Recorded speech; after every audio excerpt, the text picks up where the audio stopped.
Hello, and welcome back to Clay's 50 Film Challenge! Yeah! My name is Clay Johnson, and today I am continuing my 50 Film Challenge with film number 6, The Amateurs, which was suggested by April. Thank you, April. This film came out in 2005. And it is basically the storyline is that there is this guy played by Jeff Bridges who's kind of down on his luck. Basically, just feels like he's never accomplished anything in his life. And so he, with the help of, they say several times, the entire town, but it really just seems to be like 6 to 8 people, decide to make a porn film. And they believe that the proceeds that they make from that will help them basically, make something of their lives. And so, yeah, I mean, that's basically the plot, the storyline of the film. This was an odd film for me because it was kind of hard to figure out the tone that they were trying to strike, what was really going on. There were moments. Number one, the first thing you assume when you hear that there's a movie about people making porn is that there's going to be someone that is like, oh no, we shouldn't do that, or you shouldn't do that, or that has a problem with it. And like I said, it's supposedly being made by this town, and no one ever seems to have any objections to it. I mean, there are a couple of times that, like, Jeff Bridges' character apologizes to his parents' graves because he's like, I know you didn't raise me like this. But other than that, no one ever really brings up any like moral objections or any reasons why this wouldn't be a good idea or anything like that. And I found that really implausible. In fact, the only time that anybody ever has any objections whatsoever is a couple of people that are asked to actually be in the film. And I think that they're just, offended at being asked. But yeah, I just found that kind of odd that no one really objected to the idea. This is kind of conjecture because it's never really made plain, but Jeff Bridges' character is married. He has was married. He's divorced. His ex-wife. He has an ex-wife and a son, and it's made to understand that she at least knows he has a plan. Now, whether or not she knows what that plan isn't really established, but she at least knows that he's doing something and has no issue with it. And so it's like, okay, what plane or what is this movie taking place in? There are also times when the moment that really kind of got me early, the film has a narration also done by Jeff Bridges, and the narration is almost like a separate character unto itself. But there's a point at which he's introducing different characters that are going to be in this movie, and we're introduced to a character that he just says, oh, that's some idiot. And you think, oh, it's a conceptual thing. That's what he calls him. And then everybody calls him some idiot. And you're like, oh, because it's in his, he's telling the story. It's just a conceptual thing.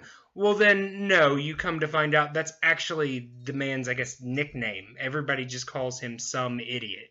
In fact, some of them just call him Some for short. And I'm like, number one, he's not that idiotic, so it doesn't really make much sense. Second, Some Idiot as a nickname is kind of odd. I mean, I understand if people would just call him Idiot or, Idiot Man or something like that. But Some Idiot is an odd nickname. And I mean, if it had been a conceptual thing, like that's just the way that Bridges' character saw him, and so therefore, because he's telling the story, that's the way he's referred. But no, it seems like that's his actual nickname, and that's just strikes me as odd. Um, but yeah, I mean, the thing that this film has going for it the most is the cast. I mean, like I said, it's led by Jeff Bridges, and then you've got Tim Blake Nelson, you've got Joe Pantoliano, you've got Ted Danson, Glenn Headley, Lauren Graham. I mean, you've got a lot of well-known people in this film, and if you see this cast, you're expecting quite a bit. You're like, oh, this should be something, and it's one of those things that it's just kind of like, at times it's interesting, and at times it feels like it's saying something interesting and unique, but then there are other times that you can't really. Honestly, there were several times that I was just kind of left scratching my head, like, why did they do that? I mean, the tone of this film, like, in the beginning, kind of felt like one of those, like, early to mid 90s, like, 45-minute town shows, like, kind of felt like Northern Exposure or Newhart or something like that. But the tone wasn't completely there. It was still a movie, and the tone just never really mixed, just never really settled for me. And then there were also there is the end, which I'm not going to give away, but there is something that changes in the end. And while I like the idea of what it was, I don't feel like it was carried out very well. It just kind of seemed to come out of nowhere by the character that made it. It didn't really seem justified. There were no steps for it. Was like a 180. Like suddenly we're doing one thing, and all of a sudden, oh, we're deciding to do something completely different. And it was just like, okay. Like I said, the finished product was fine. It just didn't make sense how it got there. And also, like I said, I feel as though, you've got this great cast, and honestly, I felt like a lot of them were underutilized. I mean, the women in this film, you've got Glenn Headley and Lauren Graham. Glenn Headley, from, Dick Tracy and Dirty Rotten Scoundrels. She's amazing. I love seeing her in films. And she's got kind of a side plot with another character, and I never really felt invested in their side plot. Like, they would say things about the two of them, and I never really saw what they were saying was true, and I was just, that didn't work for me. And then, like I said, Lauren Graham, who unfortunately has really only been utilized correctly in a few things. In most of her movie roles, she's always the good-looking love interest, and that's it. And I always feel like she's underutilized. And like I said, a lot of people in this film were underutilized. Definitely the bright spot of the film was Jeff Bridges. He's just very likable, and charming, and even when the movie itself isn't that interesting, he is.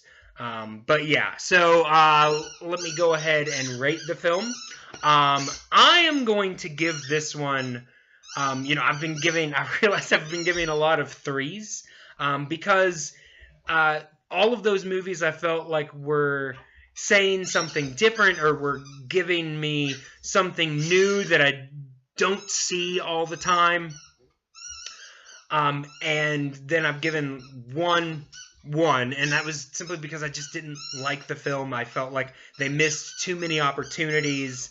But, I mean, this one I felt like they missed some opportunities, but it didn't frustrate me. It didn't... I didn't feel like certain things should have been told in a different way. I mean, like I said, there were issues, but there were also some things that I enjoyed.